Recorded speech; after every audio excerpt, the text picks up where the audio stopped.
Why was the radio silent?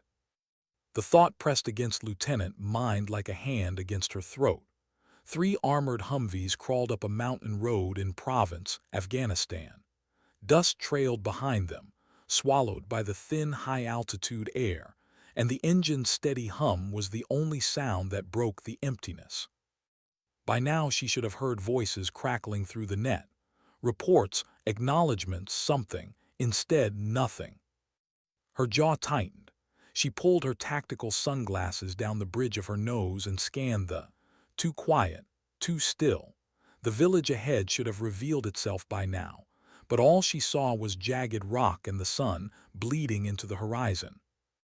That old, familiar tightness squeezed her chest, the one that had saved her life before. Some soldiers called it superstition. She called it instinct, a sixth sense.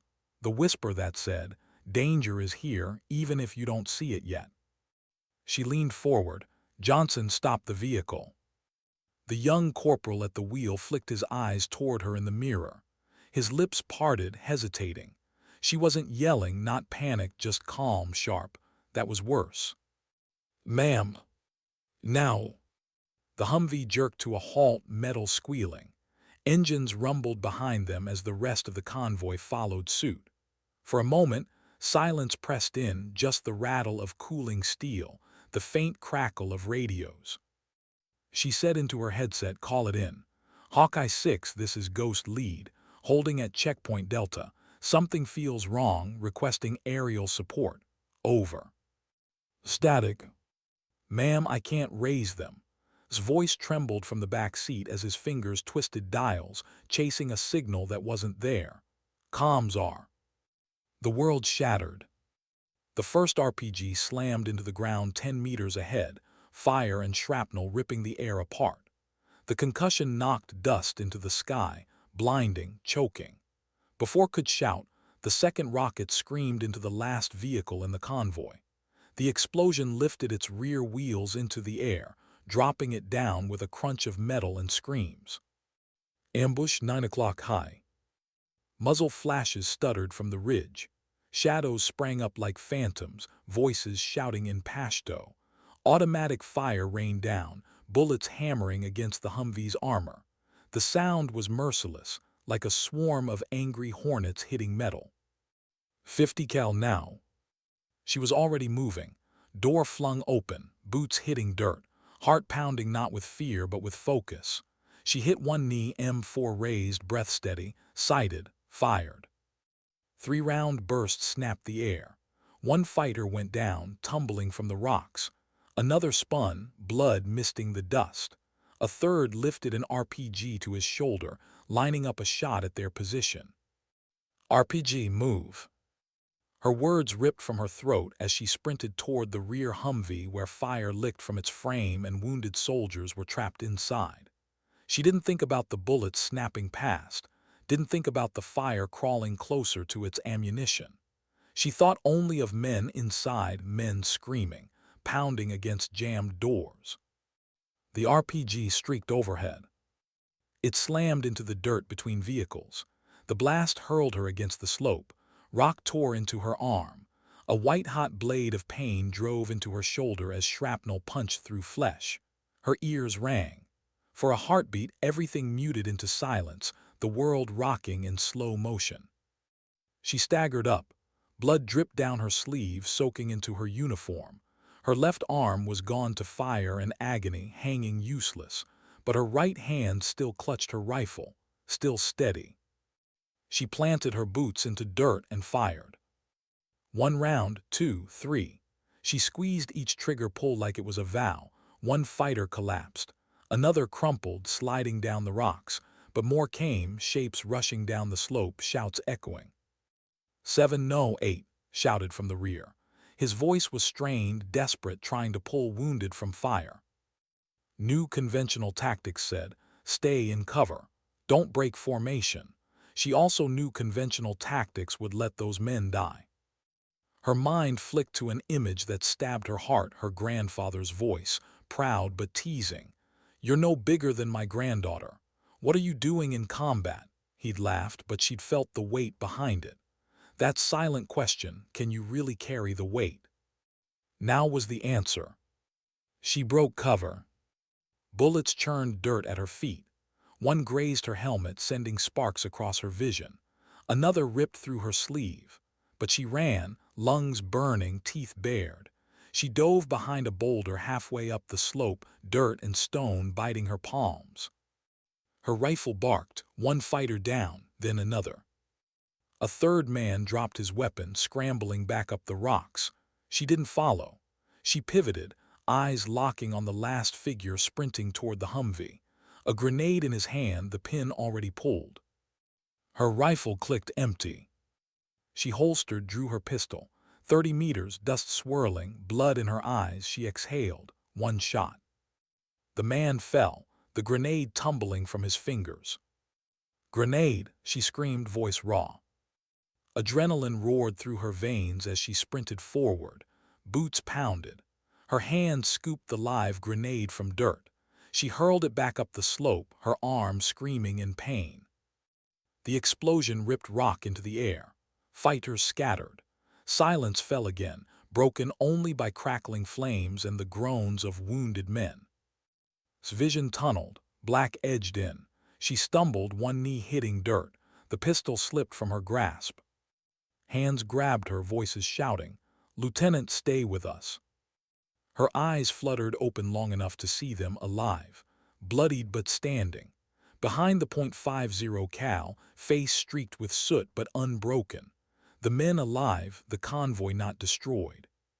She had done her job. Strong hands lifted her onto a stretcher. A medic's voice cut through the haze. Multiple shrapnel wounds, left shoulder compromised, pulse weak but present, now. The thump of rotor blades filled the valley. A descended, wind whipping dust into a storm. His head lolled back. She felt the blood hot against her ribs. She should have been afraid. But in the ringing silence inside her skull, she found a strange peace. Not her first brush with death, not her last, but not today.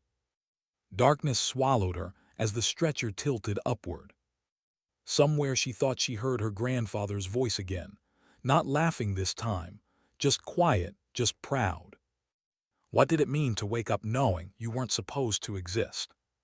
Floated in darkness long before she understood the sound of voices. Echoes, urgent, clipped. Surgical lights burned above her like artificial suns. Hands moved quickly across her body. Metal clinked into trays. A voice, female, steady, commanding. Beginning extraction of fragment 3, forceps, suction, hold pressure.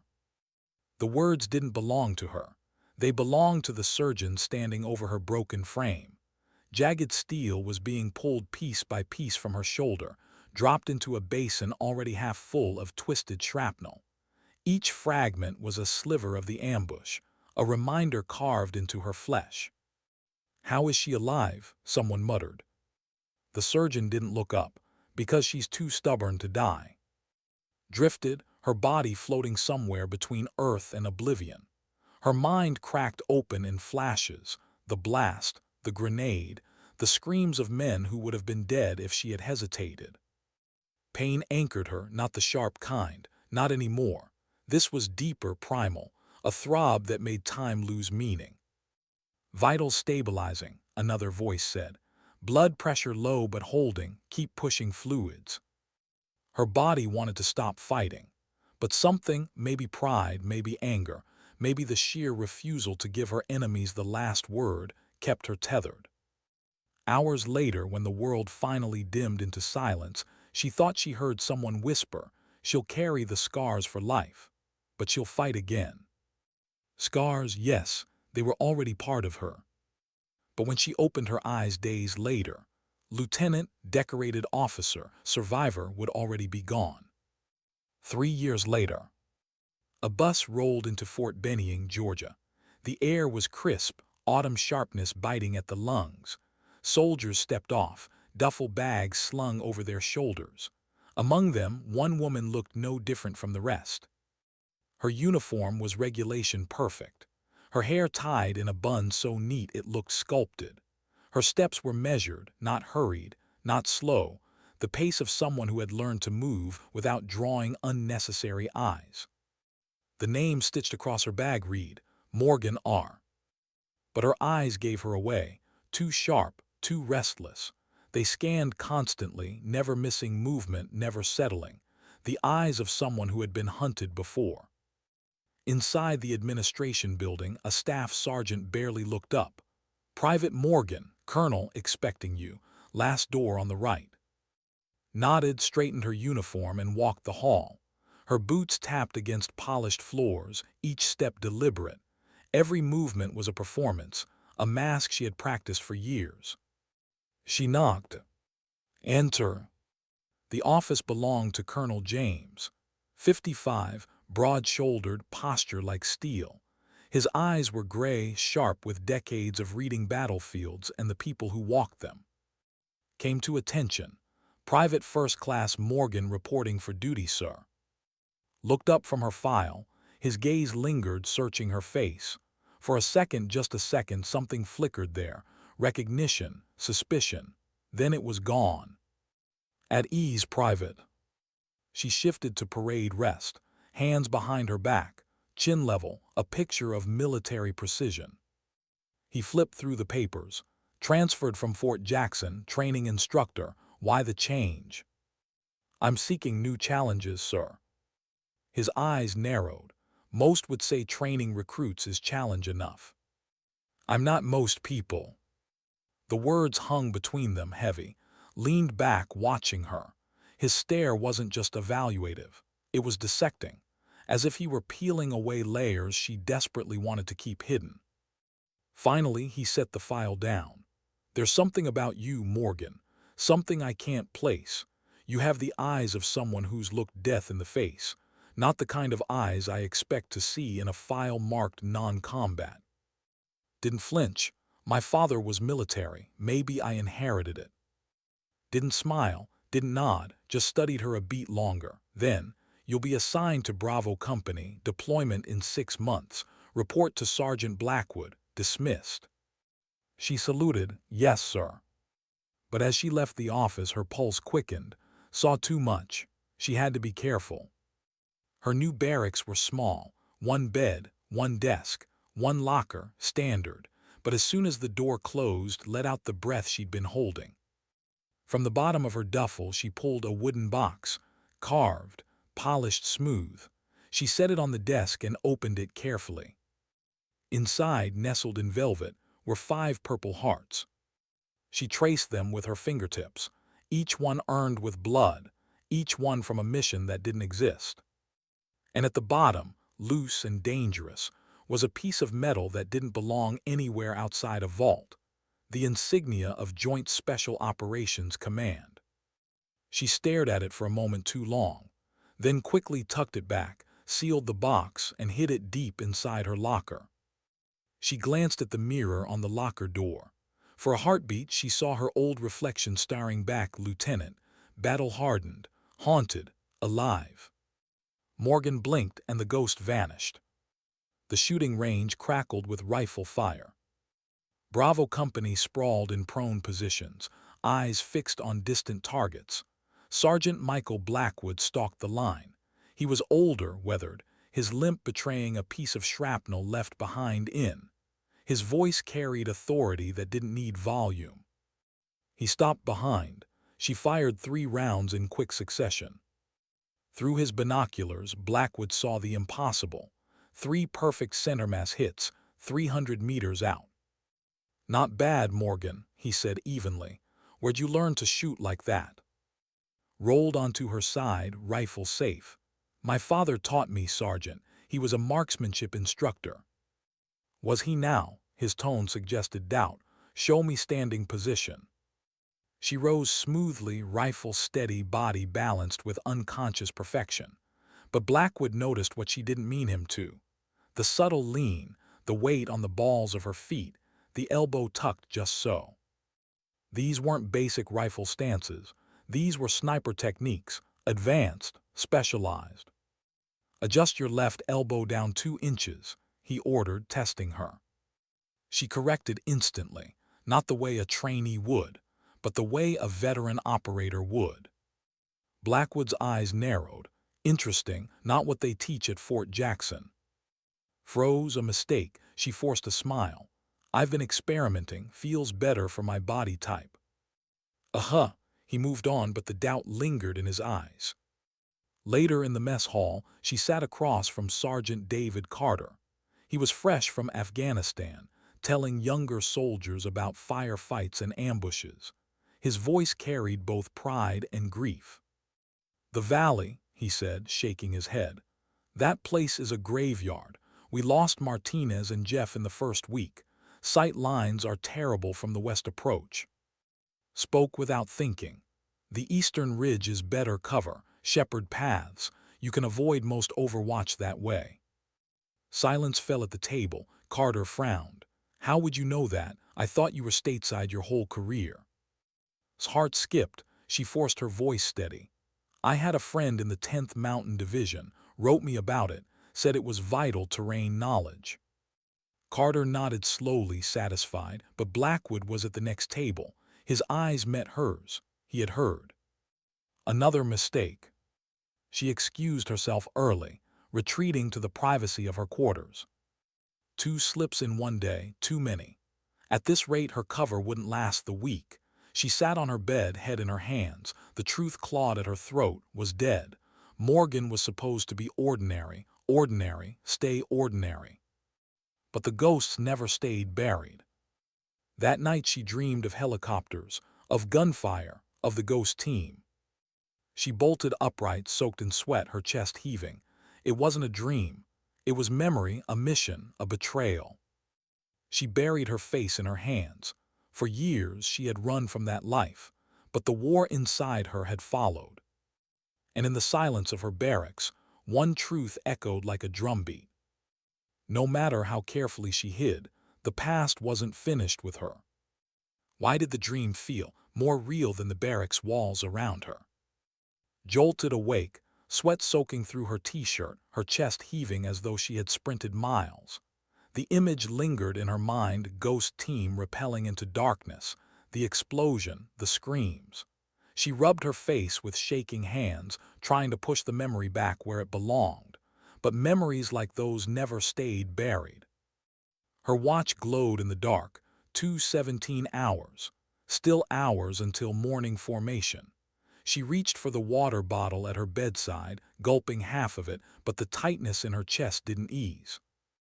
The nightmare had been vivid enough to smell cordite, to feel blood seeping into her gloves. It wasn't a dream, it was a replay. She set the bottle down and pulled her journal from under the mattress. Writing was her release, her substitute for therapy she could never have. Military psychiatrists couldn't hear about missions that didn't exist, couldn't understand the ghosts that followed her. The pen scratched against paper. Ambush, Iran-Pakistan border, asset compromised, down, Taylor bleeding out. I pulled them both, bullet in my leg, extraction, handler said secondary pickup or nothing. We weren't people, we were liabilities. I'm still hearing the comms in my sleep. Ghost team, you're on your own. She stopped, gripping the pen until her knuckles whitened. Her chest rose and fell. She forced herself to close the journal, slide it back into hiding.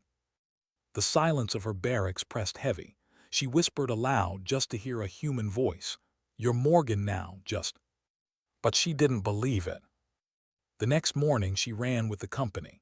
She deliberately fell back into the middle of the pack, measuring her breathing, pretending to struggle at mile 2.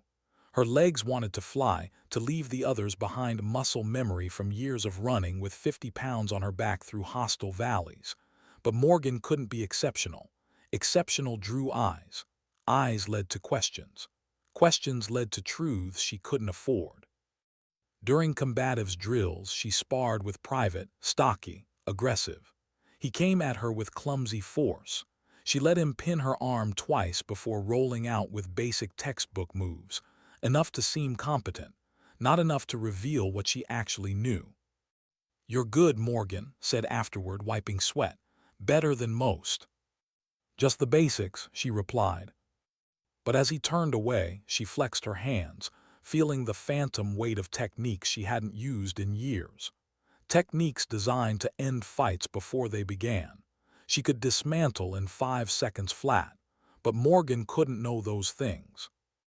That afternoon, she walked across the parade ground when the low chop of rotor blades broke overhead. "What?" Her body reacted before her brain caught up. She dropped into a defensive crouch, eyes scanning rooftops, hand flying toward a holster that wasn't there. Her heart spiked, breath ragged. It was only a transport helicopter coming in for landing, but in her mind, it was the extraction bird arriving too late, the one that had lifted bodies instead of soldiers. "Morgan, you good?" The voice snapped her back. She looked up as Sergeant Blackwood stood 10 feet away, watching her closely. His weathered face carried no judgment, just observation. She straightened instantly. "I thought I dropped something, Sergeant." Blackwood didn't buy it. His eyes narrowed just slightly. Then he offered her an out. "Helicopters can be startling if you're not used to them. You'll get familiar before deployment." "Yes, Sergeant." He nodded and walked on, but felt his gaze burning into her back as he went. Another mistake, another crack in her mask. That evening in the mess hall, Carter leaned across the table, grinning. "So, Morgan, you really never wanted to deploy. Most instructors I know are combat vets tired of getting shot at." She shrugged, neutral. "I go where the Army sends me." "Well, you'll get your chance. Word is Bravo companies headed to Afghanistan in the spring." Her fork paused midair. Afghanistan, the last place she could afford to go. Too many valleys she had bled in, too many people who might remember her face. "Probably Kandahar province," Carter added casually.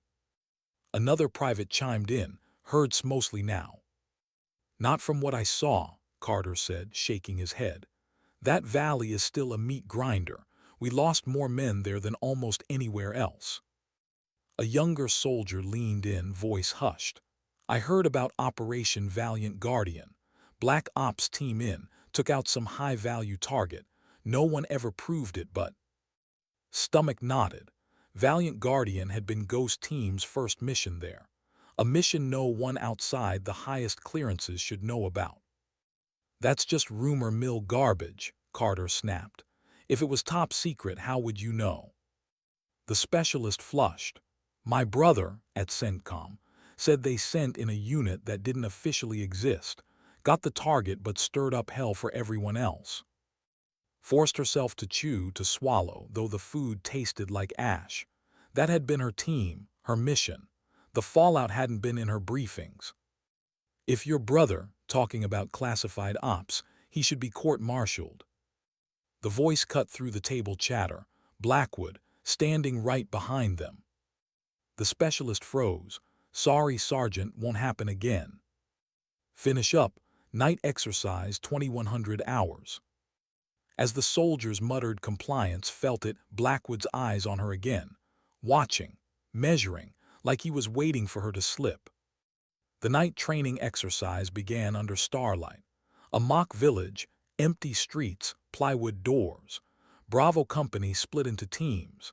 Squad was tasked with securing the north gate against opposition forces using non-lethal rounds. Her heart beat steady, too steady. Training exercises always threatened to pull her mask away, because when adrenaline surged, instinct took over. They moved in textbook formation.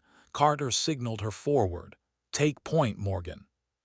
She entered the first room cleanly. Pieing corners, muzzle tracking threats, clear. Next building. Shots rang out from a window, simulated rounds stinging like angry bees. A private went down out of play. Covered, suppressed, advanced. Her movements precise, too precise. Then chaos. A simulated grenade detonated, light and sound overwhelming. His body betrayed her. In that instant, she wasn't in Georgia anymore. She was back on the border, real explosions, real screams, real death. Her training snapped awake. She rolled away, came up in firing position. Her rounds hit center mass, flawless. 1, 2, 3 opponents down. A fourth rushed her flank. She dropped her rifle, went hand to hand. In seconds he was on the ground, training knife pressed to his throat, immobilized, lethal. And then reality snapped back. This wasn't combat. This was an exercise, and she had just shown skills no one in her file should possess. The field went silent. Soldiers stared at her in shock. Enough. Sergeant Blackwood's voice cut the air. He had been watching the whole time. Exercise terminated. Released her opponent, stepping back, chest heaving. Around her, whispers rippled. Who the hell is she? Morgan, Blackwood said quietly. With me now. She followed him into the shadows, heart pounding. She already knew. She had gone too far.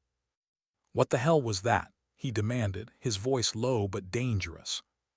Sergeant, the explosion, I just reacted. Reacted? He stepped closer, eyes locked on hers. Morgan, I've seen Delta Force operators with less skill. That takedown, he jabbed a finger toward her chest, is taught only to Tier 1 units, not drill instructors. She swallowed, fighting to keep her face steady. I don't know what happened. Muscle memory maybe, I train hard. Save it, his jaw clenched. You're not who your file says you are, and Colonel will want answers. Her chest tightened, and as if summoned, a voice came from behind them, calm, cold. Sergeant Blackwood, I'll take it from here. Turned, Colonel stepped into the dim light. His expression was unreadable. Blackwood snapped to attention. Sir. Return to the company. Ensure this incident is not discussed. Yes, sir. He gave one last look before walking away. His gaze fixed on her, heavy, inescapable. My office, 700. Her throat was dry. Yes, sir. He leaned closer, voice a whisper that felt like a knife. And Morgan, don't think about disappearing overnight. That would be unwise. When he walked away, she stood frozen. 3 years of careful masks, of building Morgan from the ashes, of all of it, undone in one moment. The soldier from the shadows had stepped into the light. Why did it feel like walking into that office was walking into an ambush? His boots struck the polished floor in even beats, but inside, her chest thudded harder than it had during any firefight. She stood outside Colonel's office at 6:59 hours, staring at the brass nameplate. The early light filtered through the window blinds, cutting sharp lines across the hallway walls. One knock. Enter. The voice was steady, clipped. She stepped in. The room smelled faintly of leather and coffee. Maps on the walls, a rack of awards in neat symmetry. Behind the desk sat, posture upright, eyes like flint. He gestured to the chair opposite. Sit. She obeyed, hands folded in her lap, keeping her breathing even. He didn't open with accusations. He opened with silence. The kind of silence that stripped masks away. He simply studied her, like a man waiting for the cracks to widen on their own. Finally he said, Tell me who you are. His throat tightened. Private First Class Morgan, sir. The words came out flat, mechanical, a line rehearsed too many times. His lips twitched, almost like a smile, but colder. That's what the paperwork says, but I've been reading people for 30 years, and you're not paperwork. She forced herself to hold his gaze. With respect, sir, I don't know what you mean. Don't insult me. His voice cut like a knife. What I saw last night, that wasn't reflex from a training manual. That was instinct forged in combat. The kind you only get when the difference between hesitation and action is a body bag. He leaned forward, elbows on the desk. So I'll ask you again, who are you? Her hands curled tight against her knees. Her cover story sat on her tongue like a stone, but her pulse betrayed her. Sweat traced the back of her neck. You don't want to answer? Fine, I'll fill the silence. He pulled a folder from his drawer and slid it across the desk. She stared, her stomach dropped. The cover read, Classified Operation Valiant Guardian. Her fingers itched not to touch it. Opened it himself. Inside were black and white reconnaissance photos, grainy images of shadowed figures moving through the valley. One blurred but unmistakable shot of a woman in combat gear. Sorry. His heart hammered. She forced her face into stillness, but the silence between them became suffocating. "You see," said softly, "I know ghosts when I see them, and you, Private Morgan, are one of them." Her lips parted, words failing. "That file, how did you?" "Doesn't matter how it landed on my desk." His tone hardened. "What matters is why you're hiding, and why someone wanted you erased." She swallowed. Her voice was raw when it came. "Because I wasn't supposed to survive." The admission slipped out before she could stop it. His eyes sharpened. "Explain." Looked at the floor. The air felt heavy, pressing against her chest. She hadn't spoken these words aloud in years. Ghost Team wasn't designed to be survivors. We were deniable, disposable. When missions went south, no one came for us. Her voice cracked. "And when I crawled out alive, I was a problem, a liability, so they buried and gave birth to Morgan." The silence stretched, leaned back, weighing her confession. "And the 5 Purple Hearts." Her eyes flicked to his. "Earned, paid for in blood, but classified. Can't exactly pin medals on a ghost." For the first time, something shifted in his expression. Not softness, but respect. He exhaled slowly. "Jesus." She said nothing, just waited, bracing. He tapped the file. "The CIA is already circling. You know that, right?" Her stomach nodded. "Which division?" "Special Activities Center. The ones who clean up loose ends. If they've got wind of you being alive, you won't be left alone much longer." His fingers dug into her knees. "So what happens now?" Stood, packing, to the window. He looked out at the parade ground, soldiers marching in neat rows. "That depends. You can keep lying to me, keep pretending you're someone you're not. But if you do, when Langley knocks on that door, I won't stand between you and them." He turned back, his gaze unflinching. "Or you can tell me the truth, all of it, and maybe, just maybe, I'll decide you're worth protecting." Her breath hitched. She wanted to laugh at the word protecting. Ghosts didn't get protection, they got silence. But wasn't bluffing. His eyes told her he meant it. She inhaled slowly, her chest tight. "What do you want to know?" "Everything." Hours later, sat on her bunk, staring at her locker. The wooden box lay open. The Purple Hearts glimmered faintly in the dim light. For the first time since she'd hidden them away, she wasn't sure if they were shields or targets. Her body trembled, not from fear. She was too used to fear to name it that. This was something different, a mixture of exposure and relief. Someone else finally knew, had seen behind the mask. But was that salvation, or the beginning of the end? She closed the box, slid it deep into the shadows of her locker again. A soft knock pulled her head up. "Blackwood." He stepped inside quietly, shutting the door behind him. He looked at her, eyes serious. "He told me to keep it quiet, about last night, but you should know something." Her breath caught. "What?" "I've seen a lot of soldiers come and go. I can smell the ones who's seen real combat. And I don't give a damn what name is stitched on your chest. I know what you are." Her throat tightened. "And what's that?" "A fighter who's been carrying too much, too long." He let the words hang there. Then he nodded once and left without waiting for an answer. Sat frozen, staring at the door long after it closed. For years she had lived unseen, blending into the ranks, but now too many eyes were on her. Blackwood, and soon the CIA. The war she thought she had left behind wasn't finished. It was coming for her. And deep down, part of her knew, she wasn't done fighting either. Why were the blinds drawn in his office? Noticed it the moment she stepped in. The colonel never closed out the sun, but now the room was dim, shadows cutting sharp against the walls. 2 men in suits sat across from his desk. Not military, government. Their presence filled the air with a weight heavier than any weapon. His voice was measured. "Morgan, sit." She obeyed, spine straight, heart steadying itself for the hit she knew was coming. The taller of the 2 men leaned forward. His tie was crisp, his expression unreadable. Private Morgan, or should I say Lieutenant? Her blood iced. "Careful," she said softly. "That name doesn't exist." "Not officially," the man agreed. He slid a photo across the desk, a grainy image. Her, years ago, stepping out of a helicopter in full kit. But people in my world don't forget faces, even the ones they're ordered to. Watch silently, arms crossed.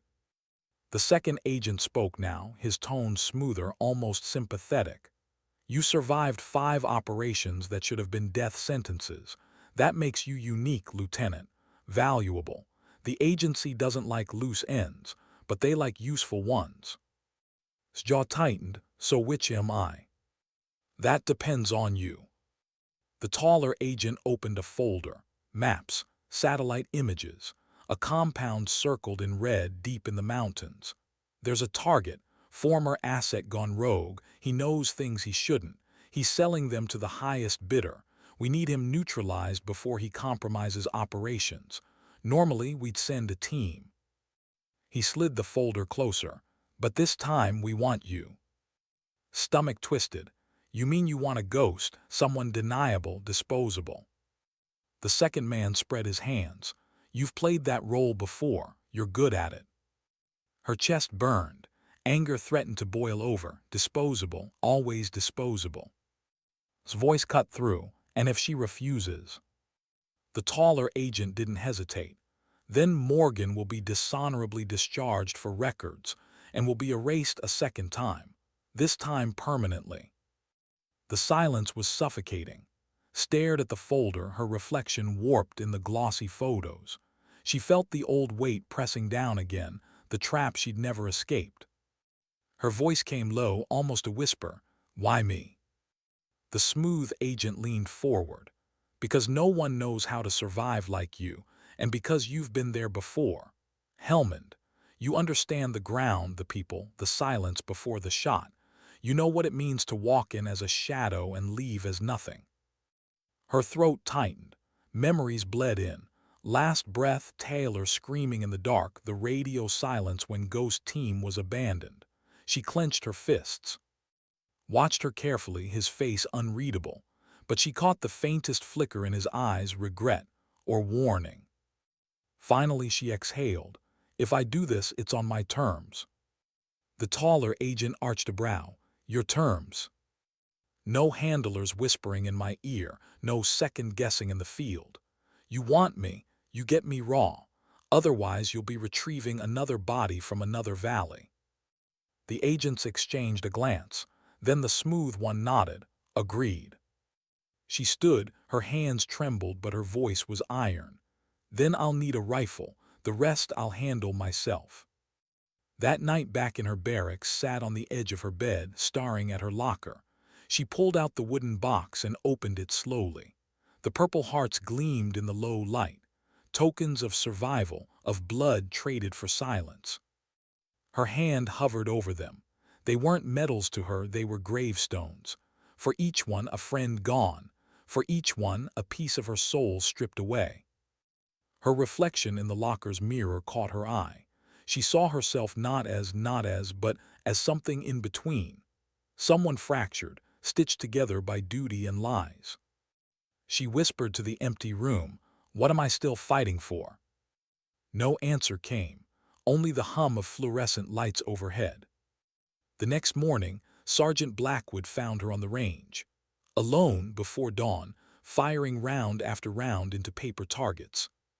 He watched for a moment, arms crossed. Each shot was precise, cold, mechanical. "You've got that look again," he said finally. Lowered her rifle, turning slowly. "What look?" "The one that says you're already at war, even when you're not." She said nothing, just reloaded. He stepped closer, voice low. "Whatever's going on with in those suits, don't think the rest of us don't see it. You don't have to carry it alone." She gave him a long, steady look. "With respect, Sergeant, that's exactly what I have to do." For a moment his eyes held hers. Then he nodded like he'd expected that answer. He turned and walked away. But his words lingered. "You don't have to carry it alone." 2 weeks later, she was wheels down in Afghanistan. The mountains hadn't changed. Jagged, merciless, standing like ancient sentinels against the sky. She stepped off the transport in civilian gear, duffel slung over her shoulder, a borrowed name on her passport. Her boots touched the dust of airfield and the memories came rushing back. Every valley, every firefight, every ghost. A black SUV waited at the edge of the tarmac.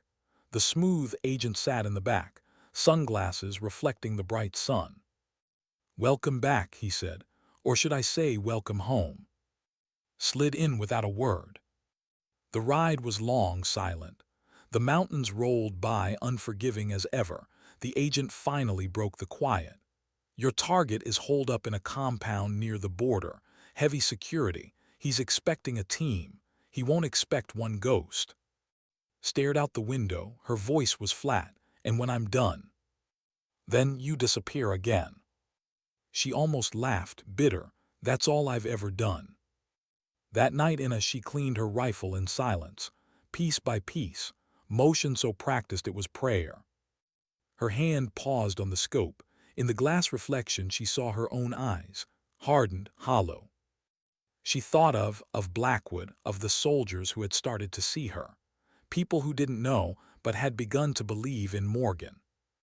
And she wondered, when the mission was over, would she vanish again? Or would she finally choose to stop running? The rifle snapped back together with a final click. She set it across her knees, staring at the weapon like it might give her answers. But the only thing it ever gave was silence.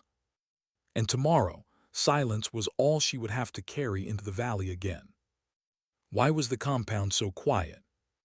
Crouched in the shadows of a crumbling wall, night pressing heavy against the valley. Her breath fogged faintly in the cold mountain air. She scanned through the scope, tracing the compound's outline. Mud walls, 2 watchtowers, a gate wired shut with rusting steel. The agency had said 20 men, armed and alert, but through the glass she saw only stillness. No movement, no smoking guards, no idle chatter. Her instincts prickled. Silence was rarely mercy. More often it was a snare. She checked her watch. 1:37 hours. She had 3 more hours of darkness before dawn would betray her. The rifle lay steady across the stones, but her finger didn't rest on the trigger. She wasn't here to pull long shots. Not yet. This was entry work. Ghost work. Adjusted the strap of her pack and slipped from cover, moving low. Each step pressed into dust, her body folding against the terrain as though she belonged to it. She moved without hesitation, but her mind churned. The agency had called this target a rogue asset, former ally turned traitor, selling secrets, dangerous. But their faces, their names, always blurred when she tried to picture them. Shadows with dossiers. She had walked into enough missions like this to know what it meant. She was here to erase someone whose existence had become inconvenient. And she wondered again if that would someday be her. At the north wall she paused. The moon slipped behind clouds, blessing her with cover. She slipped a hand into her pocket, fingers closing on the climbing hooks. The steel bit stone with muted clicks as she ascended. Muscle memory guided her, arms burning, boots silent against the wall. At the top she peered over. Empty courtyard. The stillness was wrong. A lantern burned by the inner door, swaying faintly with the wind. She dropped inside, landing soft. Her rifle swept the corners. No shapes, no movement. The only sound was the wind. She moved door to door, clearing each with textbook precision. Rooms stood bare. Matted bedding. Abandoned supplies. Dust layering the surfaces as though no one had lived here for weeks. Her chest tightened. She whispered into the silence, "What the hell is this?"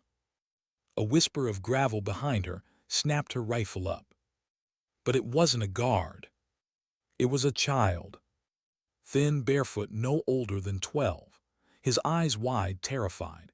He froze, breath ragged, clutching a battered tin cup to his chest. Stomach knotted. She lowered the barrel instantly, her hand open. "Easy. I'm not here to hurt you." The boy shook his head violently, backing away toward a darkened doorway. La la, his voice cracked. She followed slowly, whispering, "It's okay, who else is here?" The boy vanished into the shadows. Hesitated, then pressed forward. Inside, the room was darker, colder, and there against the far wall a man lay slumped, shackled, his face gaunt, beard overgrown, eyes flickering open at her approach. Not a rogue asset, a prisoner. Her stomach flipped. The man rasped weakly, "Help, please." His pulse spiked. This wasn't what she'd been told. She stepped closer, eyes scanning. The chains were new, the wounds fresher. Whoever he was, he hadn't been selling secrets from here. He'd been held, starved, silenced. A crackle in her earpiece startled her. She froze. The smooth agent's voice slid through, calm and cutting. "Status." Stared at the prisoner, bile rising in her throat. She muted the comm with a flick of her glove. They'd lied again. Her mind raced. If she called it in, the agency would send a team not to rescue, but to finish the job. If she kept silent, she was off script. And going off script had killed men before. The prisoner's eyes met hers, hollow, desperate. She swallowed hard. The weight of choice pressed on her chest. Before she could decide, movement caught her eye. A shadow across the courtyard, a guard finally showing himself. Then another, then two more. They hadn't been gone, they had been waiting. The ambush snapped shut. His rifle rose on instinct. One suppressed shot, clean, quiet, precise. A man dropped before he could shout. She moved, rolling to cover as the courtyard erupted in gunfire. The boy screamed, the prisoner flinched against his chains, and his mind fractured into two realities: the mission they wanted and the truth in front of her. She chose the truth. Her rounds cut clean arcs through the night. She moved with cold efficiency, a storm in the courtyard. 2 guards down, 3 more flooding from the southern wing. Her magazine clicked empty. She transitioned to her sidearm in a fluid motion. Each shot found its mark. Silence fell again, broken only by the ringing in her ears. The courtyard smelled of cordite and blood. She reloaded, breath heavy, then turned back to the shackled man. His voice was faint, cracked. "Not traitor, I'm CIA." Her stomach lurched. She knelt, searching his face. And there it was, recognition. She'd seen him years ago in briefings whispered in Kabul, an agency handler. She muttered through clenched teeth, "What the hell have they done?" The comm crackled again, insistent. "Report now." Her hands trembled. For years she'd been their weapon, their ghost. But now she saw the truth. The agency didn't clean up loose ends. They created them. She yanked the earpiece out, flung it to the dirt. Her reflection flickered in the prisoner's hollow eyes. She didn't look like. She looked like what she truly was, something caught in between, clawing for a soul in a world that had already buried it twice. She reached for the shackles. "You're coming with me." But before the lock could break, headlights flared at the compound gate. Engines growled, reinforcements. His pulse hammered. 1 magazine left. 1 wounded CIA man to drag. 1 terrified child hiding in the shadows. The ghosts had followed her back into the valley. And this time, she wasn't sure anyone would walk out alive. Why did the headlights cut straight to her like they already knew where she'd be? His rifle came up, eyes narrowing against the blinding beams. Engines roared as 2 trucks barreled through the compound gates, bristling with armed men. She grabbed the prisoner under the arms, dragging him toward cover, his legs scraping the dirt. "Move," she hissed, though she knew he could barely hear. His breaths came ragged, broken. The boy darted out of the shadows, eyes wide. Heart clenched. She wanted to yell at him to run, to disappear, but his feet carried him closer, not away. Gunfire ripped through the courtyard. Sparks tore off the walls where her head had been seconds before. She dove behind a crumbled stone barrier, pulling the prisoner and the boy with her. Her magazine was nearly dry. 2 reloads left, not enough for what was coming. The truck screeched to a halt. Boots pounded the dirt. Voices shouted in languages she knew too well. She glanced at the boy, trembling, clutching her sleeve. The prisoner coughed, blood flecking his lips. Pressed her back against the wall, forcing her breath steady. One decision, one choice at a time. She peeked out. 2 men advancing left, 3 flanking right. She fired twice. 2 fell. The others scattered, returning fire. The boy cried out, hands over his ears. Pulled him close, shielding him with her body as bullets sparked inches from her head. "This isn't survival," she muttered to herself. "This is slaughter." But ghosts weren't supposed to live. They were supposed to burn out quietly. She wasn't ready to burn, not yet. Minutes blurred into chaos, moved like instinct itself, dragging the prisoner through shadows, leading the boy by the hand. They slipped through a back wall blown open by years of erosion, stumbling into the narrow alleys of the abandoned village. The valley air was sharp, filled with dust and smoke. The sounds of pursuit echoed: boots, shouts, engines revving. They were being hunted. The prisoner's weight dragged on her. His voice rasped, weak but urgent. "You don't know what they'll do." "I know enough," she growled, hauling him along. "They sent you to kill me," he croaked, eyes wild. "You see it now, don't you? The agency doesn't clean, it consumes." Her chest tightened. His words cut deeper than the bullets flying past, because part of her had always known. She had just buried it under orders, under medals, under silence. The boy tugged her hand, pointing. "That way, river." Followed without hesitation. Children learned paths faster than maps. They reached the riverbank, moonlight rippling across black water. She crouched, setting the prisoner down gently. His skin was clammy, his breath shallow. He wouldn't last much longer without help. She scanned the tree line. No movement yet. Her radio crackled to life. The voice that slithered into her ear froze her blood. "Lieutenant," the smooth agent, calm, too calm. She didn't answer. "You've gone off script. That wasn't the mission." Her jaw clenched. She ripped the earpiece out, but before it hit the dirt, the voice said one last thing. "You know what happens to ghosts who disobey." She crushed it under her boot. The first rounds whistled over the riverbank. Muzzle flashes flared in the distance. They tracked her. Shoved the boy down flat. "Stay low, don't move until I tell you."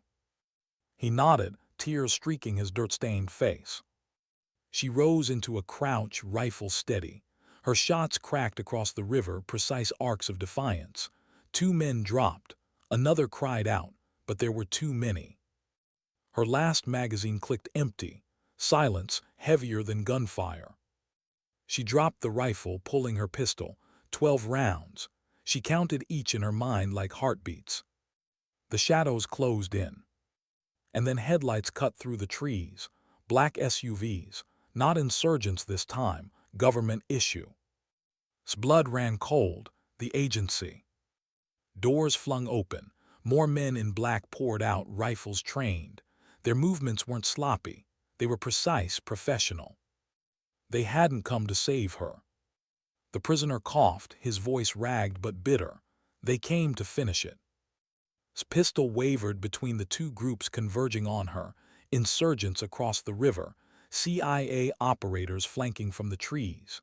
She was trapped in the crossfire, no side claiming her as their own. The boy whimpered.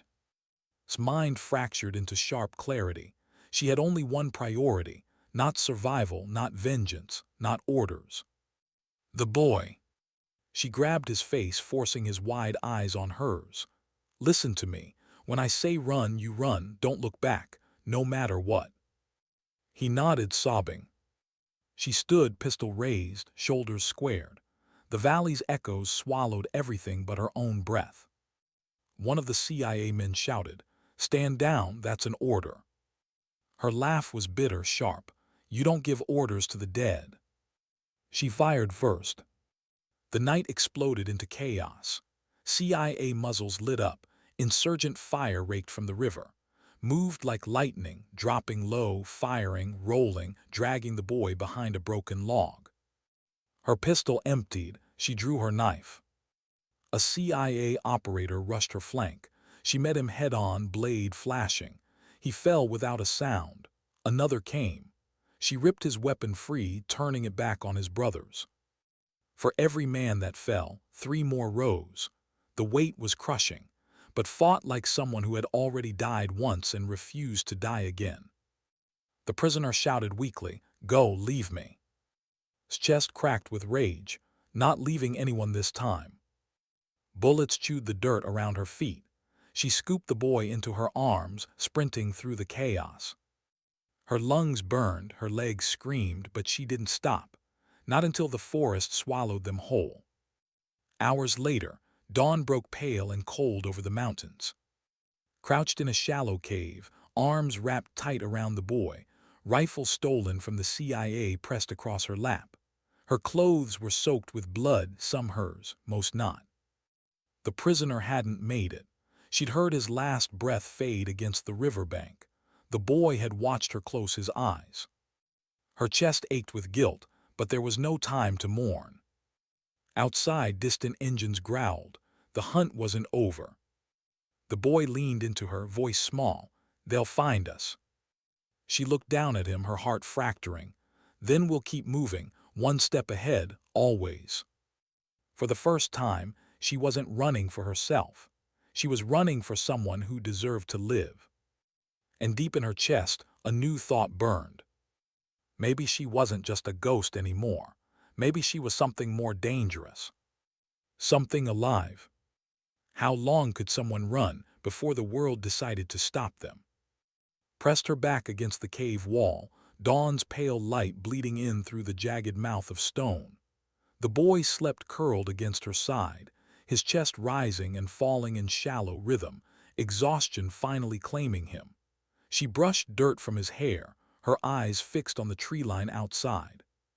The hunt had quieted, but silence was never safety. It was simply the moment before the hammer fell. Her body ached. Bandages pressed into bullet grooves across her shoulder and thigh, makeshift wrappings torn from her own shirt. Each pulse of pain was a drumbeat, reminding her she wasn't invincible, reminding her she'd bled too many times already. But it wasn't the wounds that scared her. It was the inevitability. The agency wouldn't stop. Neither would the men chasing her through these mountains. And when they came, it wouldn't be for her life alone. It would be for his. Her hand tightened on the rifle across her lap. She wasn't afraid of dying. She was afraid of failing to protect him.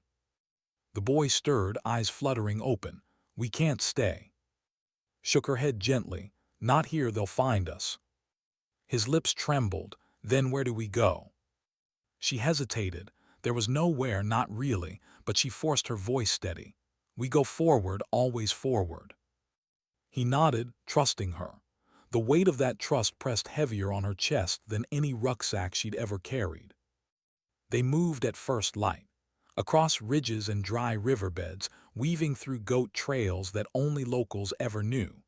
Pushed herself harder than her body wanted, forcing each step, refusing to slow. Every noise, every bird, every stone shifting, sent her eyes snapping to the tree line.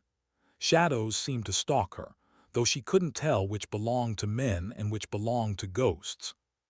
By midday, her legs shook, her lips cracked from thirst. The boy stumbled, but she caught him before he fell.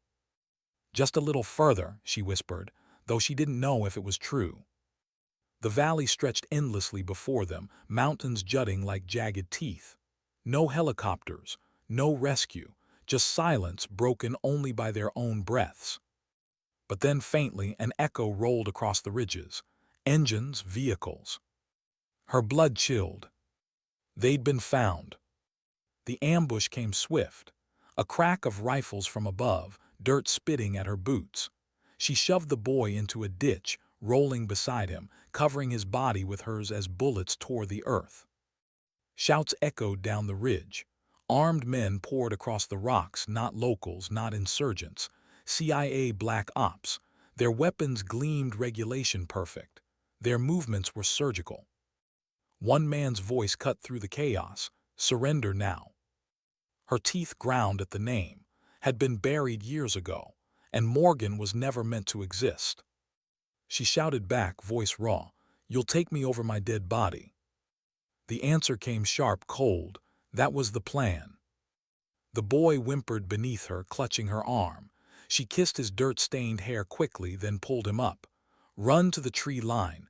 Don't stop until you can't hear me anymore. Go." His eyes went wide. "What about you?" "I'll be right behind." It was a lie. They both knew it. But he nodded, tears streaking his cheeks, and bolted across the open ground. Rose to cover him, rifle barking sharp bursts. She moved like fury itself, every round a vow. The boy's small figure darted into the trees, swallowed by shadow. Only then did she let herself fall fully into the fight. They came at her in waves. Her stolen rifle emptied, she tossed it aside, drawing her sidearm. Two men dropped. She felt the burn in her ribs, a bullet slicing flesh, but she didn't falter. Closer now, they thought they could take her alive. She drew her knife. The world narrowed to steel, breath, and blood. One man lunged. She met him with a slash across the throat. Another swung his rifle like a club. She ducked, drove her blade under his ribs. Her body moved without thought, trained violence honed into brutal grace. But numbers always won. A rifle butt cracked against her temple. The world tilted, her knees buckled. She fell hard, dirt filling her mouth. Hands grabbed her, yanking the knife away, pinning her arms. She spat blood, lifting her chin. "Do it then, pull the trigger." The leader stepped forward. Sunglasses hid his eyes, but his smirk was clear. "Oh, Lieutenant, killing you outright would be too easy. We'll drag you back, break you down, remind you what ghosts are for." Her chest heaved. Rage flared hot, cutting through pain. But her body was too weak, her limbs too heavy. And then a sound split the valley. Gunfire, not hers. The CIA men staggered as rounds cut through their ranks from the above. Two fell instantly, crimson spraying rock. Others scrambled for cover. Blinked through blood, she knew that rifle cadence. Controlled, deliberate, military. From the ridge a squad descended, American uniforms. At their front, Colonel. Her vision swam. For a moment she thought it was another hallucination, another ghost. But no, his voice boomed real and fierce. "Get your damn hands off my soldier." The CIA men faltered, shouting protests. "She's not yours to claim." "She's mine now," snarled, his men's rifles trained steady. "You want her, you'll go through me." Tension hung razor-sharp, guns raised on both sides. Half-conscious, whispered hoarsely, Why would you come?" Knelt beside her, his hand firm on her shoulder, his voice lowered. "Because I don't bury ghosts, not when they still breathe." The agency men hesitated, then retreated, dragging their wounded, shadows slipping back into the valley. Silence fell. His body sagged against his arms. Her chest burned with pain, but somewhere beneath it, a flicker of something else. Relief. The boy emerged from the tree line, stumbling toward her, sobbing when he saw her still alive. Gathered the last of her strength, reaching for his hand. She pressed it into. Her voice was barely a whisper. "Take him somewhere safe, somewhere better." His eyes softened, he nodded. The boy clung to her, refusing to let go, his tears hot against her bloodied uniform. Brushed his hair once more, her hand trembling. "You'll keep moving forward, for both of us." The dawn light spilled brighter across the valley, touching the peaks with gold. Her eyes fluttered closed. And though the pain remained, so did something else, a peace she hadn't known in years. She wasn't a ghost anymore. She was human. They said later she had earned 5 Purple Hearts. They said later she was a soldier who refused to die when the world told her to. But those who truly knew her never spoke of medals or missions. They spoke of a woman who chose to protect a boy, even when she could not save herself. because sometimes dignity doesn't speak. It simply acts.